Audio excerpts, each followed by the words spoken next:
안티히어로, 신학살자, 크레토스를 표현하는 이름입니다. 만약 그가 2018년 리부트 작품에서도 여전히 그런 캐릭터로 표현되었다면 어땠을까요? 아마 지금과 같은 찬사는 받지 못했을 겁니다. 2018년 최다 고티를 수상하며 게임 역사에 길이 남을 둘 후의 명작이 된 갓 오브 워 리뷰 지금 시작합니다. 2005년 3월 이 전설적인 시리즈의 시작을 알린 첫 타이틀 갓 오브 워 1편이 발매되었습니다. 현재 리뷰하고 있는 네 번째 작품 리부트된 갓 오브 워와 동일한 이름을 가지고 있죠. 이 때문에 간혹 시리즈를 처음 접하는 게이머들은 혼란을 겪기도 합니다. 플레이스테이션 2로 출시된 이 작품은 지금의 갓 오브 워 시리즈를 대표하는 많은 특색을 이미 갖추고 있었습니다. 신화 속 신과 괴물들을 차례로 해치우며 진행되는 여정, 심심치 않게 머리를 굴리도록 만드는 퍼즐 요소, 그리고 잔인하면서도 호쾌한 처형 액션까지, 이 모든 것은 당시부터 갓 오브 워 시리즈가 가진 색깔이었습니다. 주인공인 크레토스는 원래 인간이었습니다. 스파르타의 장군으로 전장의 한복판에서 신의 도움을 받게 되지만 이내 신들의 이용 대상이 되고 돌이킬 수 없는 크나큰 배신을 겪습니다. 이 사건은 그를 잔혹한 신학살자로 만들었으며 이후 크레토스는 폭력과 분노에 사로잡힌 복수의 화신으로 변모합니다. 오늘 리뷰에서 이 모든 줄거리를 다 설명할 수는 없지만 그럼에도 우리가 이전의 크레토스가 어떤 인물인지 알아야 하는 이유가 있습니다. 이러한 그의 과거는 리부트의 정석을 보여준 갓 오브 워 4편의 중요한 출발점으로 작용하기 때문이죠. 앞서 언급했듯이 갓 오브 워 시리즈를 대표하는 가장 큰 특징은 신화를 기반으로 한 방대한 세계관과 잔혹하면서도 호쾌한 액션 연출입니다.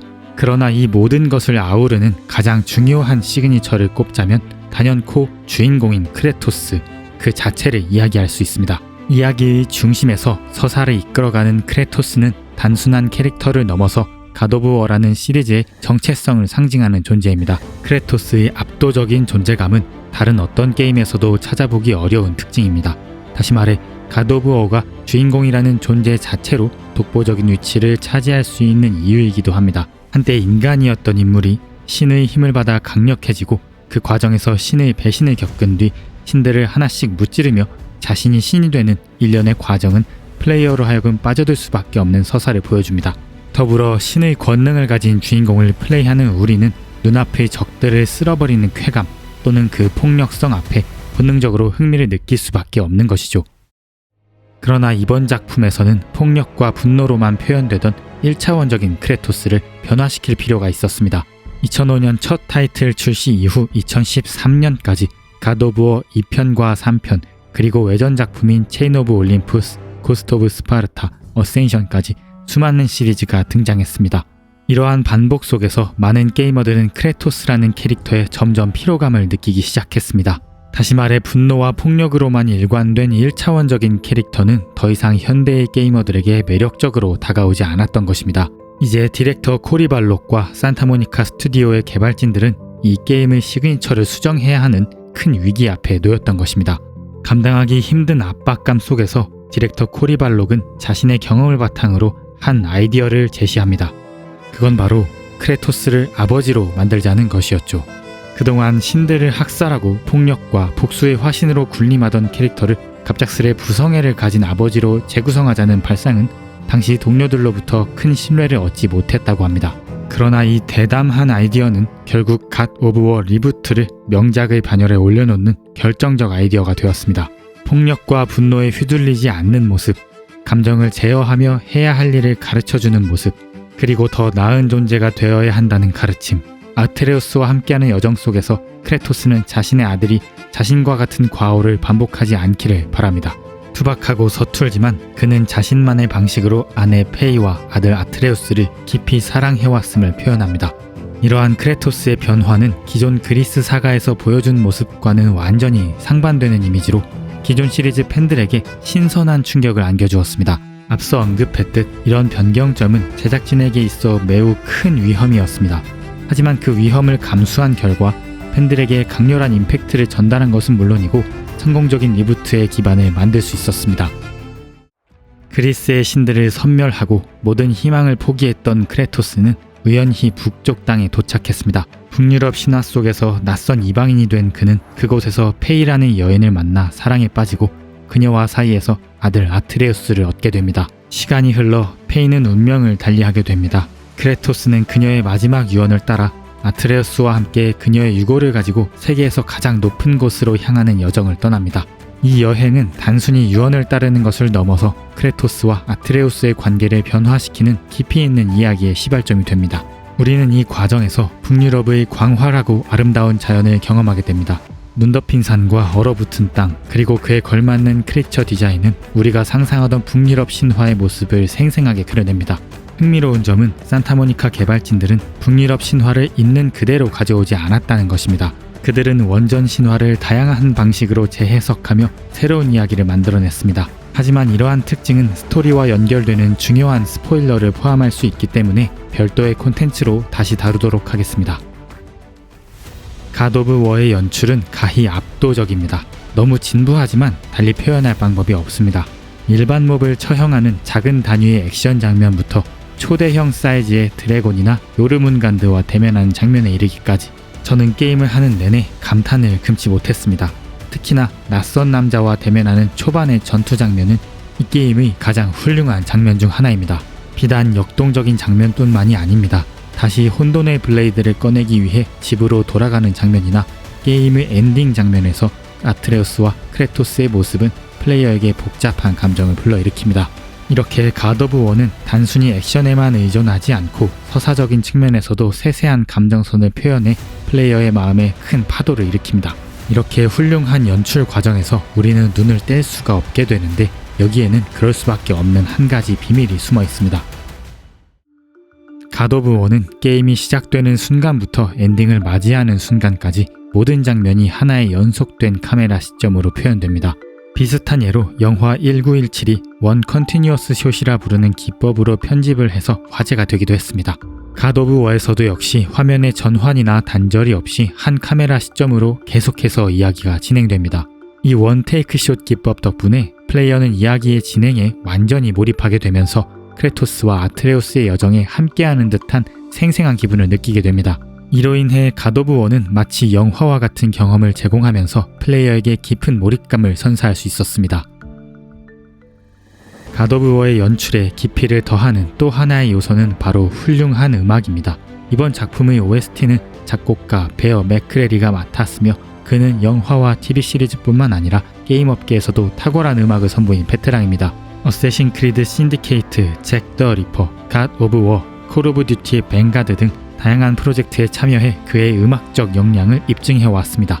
이번 작품에서도 그는 기대를 저버리지 않았습니다. 웅장함은 기본이며 북유럽 신화와 어울리는 어둡고 서정적인 감정을 가득 담아냈습니다. 모든 곡이 뛰어나지만 특히 메모리스 오브 마더나 애쉬 같은 음악들은 그저 듣는 것만으로도 깊은 슬픔과 감동을 불러일으킬 정도입니다. 듣고 있다 보면 정말로 북유럽 신화 속에서 흘러나올 법한 분위기가 느껴지는데요. 여기에도 한 가지 흥미로운 비밀이 숨어 있습니다. 그건 바로 아이슬란드 합창단을 채택했다는 점입니다.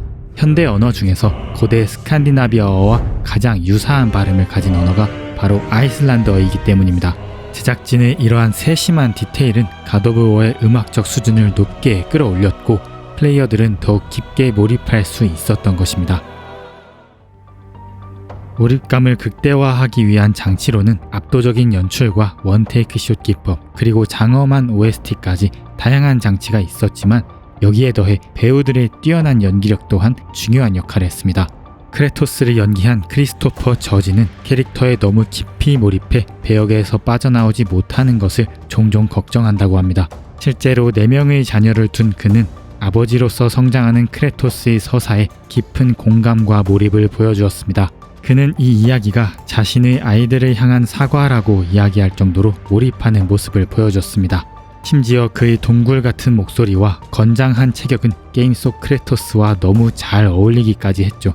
프레이야 역의 다니엘 비서티 역시 자신이 실제로 버림받았던 경험을 토대로 연기했다고 이야기하며 감정선의 원천을 밝혔습니다. 가장 놀라운 점은 아트레우스를 연기한 써니 썰직의 연기력입니다. 2018년 갓 오브 워가 출시되었을 당시 만 12세였던 그는 크리스토퍼 저지나 다니엘 비서티와 같은 베테랑 배우들 못지않은 훌륭한 연기를 선보였습니다. 게임 개발에 4년 이상이 걸렸다는 사실을 고려하면 우리가 본 아트레우스는 10살 전후에 써니 설직이 연기한 결과물이라는 것이죠. 갓 오브 워의 전투는 한마디로 손맛이 좋다고 표현할 수 있습니다. 역동적이고 화려한 전투는 단순히 시각적으로만 뛰어난 것이 아니라 청각적 측면은 물론 조작을 통한 촉각적 피드백까지 훌륭하게 전달됩니다. 혼돈의 블레이드로는 빠르고 시원시원한 플레이를 할 수 있고, 리부트에서 새롭게 등장한 리바이어던 도끼는 묵직하고 강력한 한방 한방을 보여주는 플레이를 할 수 있습니다. 더불어 적들의 크기를 가리지 않고 시전할 수 있는 막강하고 잔혹한 처형 액션 덕분에 한층 더 즐거운 전투를 경험할 수 있습니다. 특히 리부트와 함께 등장한 리바이어던 도끼는 개발진이 심혈을 기울여 제작한 무기로 약 4년 동안 정교하게 개발된 결과물로 알려져 있습니다. 이 도끼를 던졌다가 다시 회수하는 순간의 임팩트, 그로 인한 만족스러운 손맛은 갓 오브 워를 대표하는 전투의 상징적인 색깔로 자리 잡았습니다. 오늘 리뷰에서는 갓 오브 워의 장점만 언급하기에도 바쁜 시간이었는데요. 물론 아무리 대단한 명작이라도 모든 플레이어를 만족시킬 수는 없는 법이죠. 색깔놀이를 통한 반복적인 몹 디자인은 적의 다양성을 부족하게 만들었고, 정말 인상적인 보스전이 몇몇 존재했지만 그 횟수가 많지 않다는 점은 아쉬움으로 남습니다. 또한 미니맵의 부재와 직관성이 떨어지는 UI 역시 칭찬하기는 어려운 부분이죠. 더불어 퍼즐에 대한 호불호로 인해 게임을 끝까지 즐기지 못하는 경우도 발생합니다. 그럼에도 불구하고 이러한 단점들은 갓 오브 워가 가진 압도적인 장점과 독창적인 특징들에 비하면 미미하게 느껴집니다. 몰입감 넘치는 서사, 장엄한 연출, 아름다운 음악, 맛깔나는 전투 시스템 등은 갓 오브 워를 단순한 액션 게임의 수준을 넘어 예술작품의 경지로 올려놓았습니다. 서사의 측면에서도 게임성의 측면에서도 어느 것 하나 부족하지 않아 아주 훌륭한 경험을 주는 게임이었습니다. 이런 훌륭한 작품을 만들어준 산타모니카 스튜디오에 경의를 표합니다. 그럼 이상으로 갓 오브 워 리뷰를 마무리하겠습니다. 저는 후속작인 라그나로크 리뷰로 다시 돌아오겠습니다. 감사합니다.